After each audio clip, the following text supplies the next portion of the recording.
Hi Stephanie, this is Miss Smith, your English 165 online instructor, and I want to give you feedback on what you submitted for your key sections of the semi-formal report. Now my purpose is not to grade it at this point in time, so I am not going to be looking closely at grammar or content, but I just want to make sure that you're on the right track, and I want to help you check for any plagiarism issues. Um, and so it looks like you've submitted a pretty complete report. And I want to tell you, I think you're a rock star for doing that. So why don't we just look at everything you submitted since you do have pretty much all of it done, okay? And so your letter looks pretty good to me. I would include here between my name and the street address, Orangeburg-Calhoun Technical College, in that inside address. And you definitely want to include a salutation, okay, before you start your letter. Um, and so here in this last paragraph of your opening letter, you don't want to put I recommend. That is going to be what you put for your abstract, but this third paragraph needs to be a little bit different because the purpose is a little bit different. So in this third paragraph, you want to kind of close with a goodwill closing. Thank you for your time. Thank you for your review of this report, whatever you want to put. So just make sure you have some type of a goodwill closing there. But for your abstract, that's where you want to have that I recommend paragraph, and we'll look at that in just a moment. Now, another thing with this letter, you don't have a complimentary closing or your type name. So you want to make sure that you have a complete letter here. So make sure you put a complimentary closing and your type name. And so your cover page looks good. When I go to grade it, I'll double check your page numbers to make sure everything lines up correctly. And I've noticed that your headings are consistent. And so that's a really good job on that. Okay, here we go with your abstract. Your abstract just at first glance looks really good in terms of it following ABC format and being complete. And again, this is exactly what I'm looking for with this third paragraph on your abstract. So good job on that. Now, you do not want to put a complimentary close and your name and title on the abstract. This should go on your letter on the very first page, okay? So remove this part from your abstract section and include it in that letter, okay? Because these are elements that will go with a letter. All right, and so now your introduction, you do have your purpose statement subheading, that's really good. You do have your industry background subheading, that's really good. And I see that you have put in-text citations for administrative and for our mission.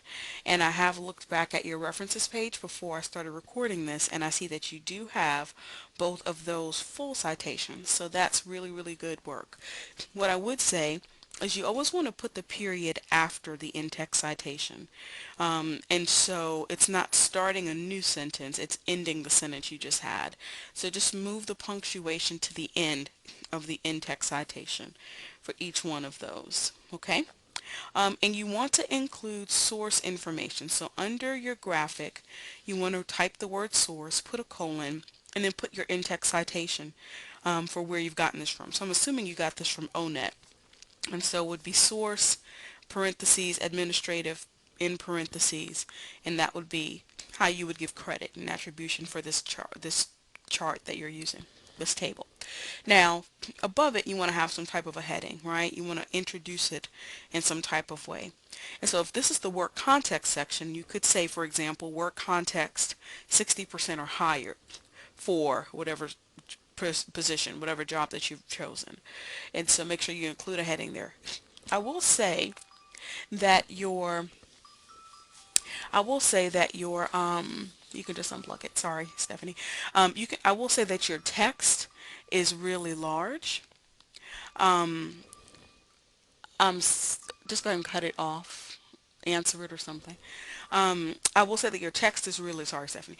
I will say that your text is really large here. It's a size 14. Um, And so I want it to be 11 or 12 because that's typical in workplace communication. It's usually not this large. So make sure you go back and all of your body text should be 11 or 12 point size. Okay? And so the same is true with your discussion section. Make sure you get that text size down. Now, your discussion section looks pretty good. I mean, just, and again, I'm not looking in a lot of detail, but it looks like you have included some useful information. I don't see the future of this career included. And so while you're reducing the size of the text, you probably can add in another section or two to this just to kind of get it to that 2 pages. Because remember, it needs to be at least 2 pages in length. Okay.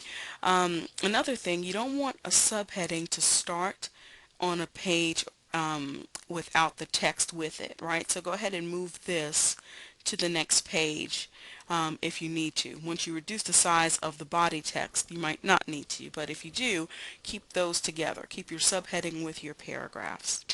You can also break up some of these paragraphs, and that'll give you some extra space. And so this is a pretty thick paragraph here. Maybe you can break it up into 2 paragraphs, maybe even 3. And so keep in mind that your audience will not want to read a whole lot of text, but if you break it up, you'll make it more reader friendly for them. I do see you have your in-text citations here. That's really good, but be mindful that you're not spelling her name 2 different ways. Here you say Crosby, Crosby. Here you say Crosby, Crosbie. Okay, so just be consistent and make sure that you spell her name correctly. Okay, and so aside from getting it to 2 pages and reducing the size of the text, that was the only thing that I saw. Your conclusion is just at first glance it looks good. Your recommendation at first glance looks good. And your references page, and you don't have to start that far down in the page. I suspect that you could possibly go up a little bit. But your references page looks really good. The only thing I would say is to put it in alphabetical order. So you want to start, you pretty much want to flip all of this, right? Start with the A, then the C, and then the O. List them in that order. But everything else looks to be pretty good. So again, I hope you're proud of the work that you've done because you have submitted a complete report where I only needed key sections.